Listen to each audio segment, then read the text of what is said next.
Subscribe to get the news the legacy media won't tell you and only the Daily Signal can bring to you.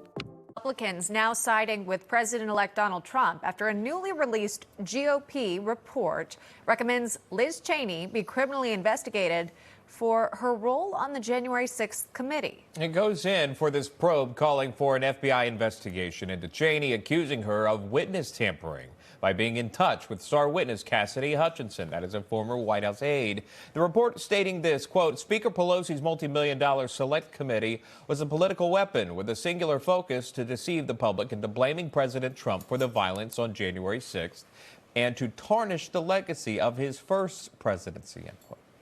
Bringing now Rob Bluey, the president and executive editor of the Daily Signal.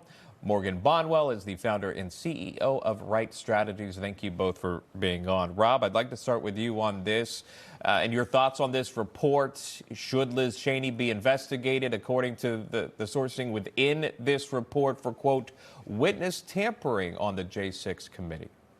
Well, that is the big question. And yes, I do think that Liz Cheney must be held accountable. Finally, after 4 years, we're getting the truth about what really happened. It's unfortunate that Nancy Pelosi decided to politicize the initial January 6th committee in the way that she did, installing Liz Cheney and Adam Kinzinger in roles, refusing the Republican nominees that were selected for that committee. And I think that Liz Cheney and her involvement with Cassidy Hutchinson raises some serious questions that do require further scrutiny. And I know Liz Cheney doesn't want to hear this, and this is probably one of the reasons why Joe Biden has floated the idea of preemptively pardoning her. But yes, you are responsible for your actions. She was put in a position of authority, and she abused it.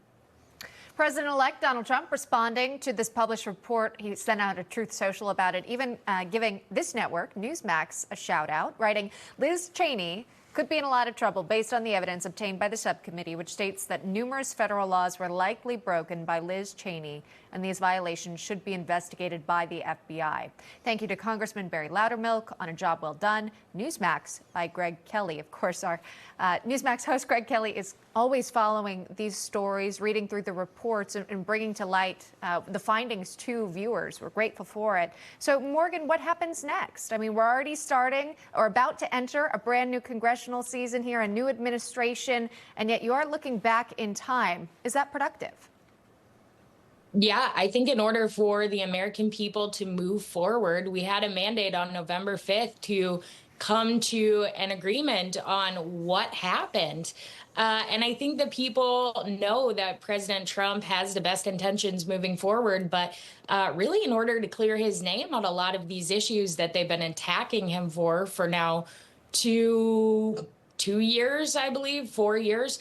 It's time that the American people get some answers. I think he's going to do that with the FBI. I think he's going to do that with this situation. And really, he deserves it after everything they put him through. We'll watch to see what happens with that, or if anything does. Vice President Kamala Harris delivering remarks to Maryland students yesterday. We brought you here on National Report. She spoke quite a bit, and she was at one point, urging young voters not to give up. Watch. Folks who have said to me that they're not sure whether they have the strength, much less the desire, to stay in the fight. But let me be very clear. No one can walk away. She says stay in the fight in somewhat, again, a speech of what attempted to be inspiration in that moment. She's not fading into the background, Rob. Your reaction to the vice president's comments, still on the trail, speaking engagements, talking about not giving up. There are many that say she has gubernatorial aspirations, maybe larger than that.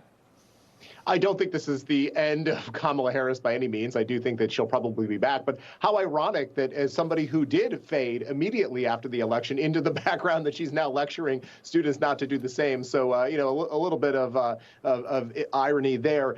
The other thing I'd say about Kamala Harris is, first of all, she was thoroughly uninspiring as a candidate. So I think Democrats will need to make the decision about whether or not she can rebrand herself or reinvent herself in a way that restores some of that trust that I think has been lost, not only with the Democratic Party, but with a lot of independent voters. She was given numerous opportunities to articulate her own vision and direction for this country, and she failed at every opportunity, even in friendly media venues when she had opportunities to differentiate herself from Joe Biden, she couldn't do it. And so I don't know what her future holds, probably going back to California, where she could win a gubernatorial race or some other election in that friendly state. Yeah. Will Californians be unburdened by the Newsom governance that has been? We'll wait and see. Morgan, what do you think? I mean, would she find success in California leading the state, or should she just wait until 2028 and lead Democrats there?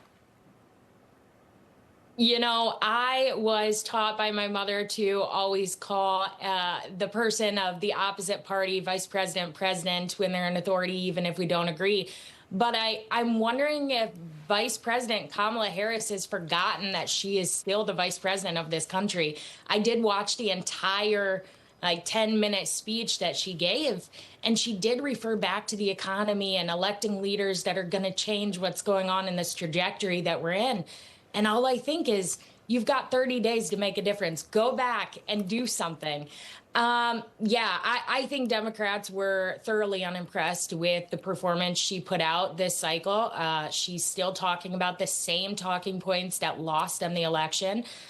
People are sick of them saying something and doing another. And so I do not think she's got the future that others may think she still has in politics. Yeah, speaking of what appears to be the end of the road for political futures, that would be now former Congresswoman Liz Cheney. And just to sort of wrap this whole segment up, she did speak out to the New York Times on the interim report, writing, quote, intentionally disregards the truth in the Select Committee's tremendous weight of evidence and instead fabricates lies and defamatory allegations in an attempt to cover up what Donald Trump did.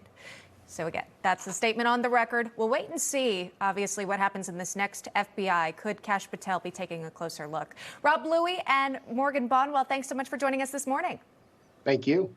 Thank you. Still to come.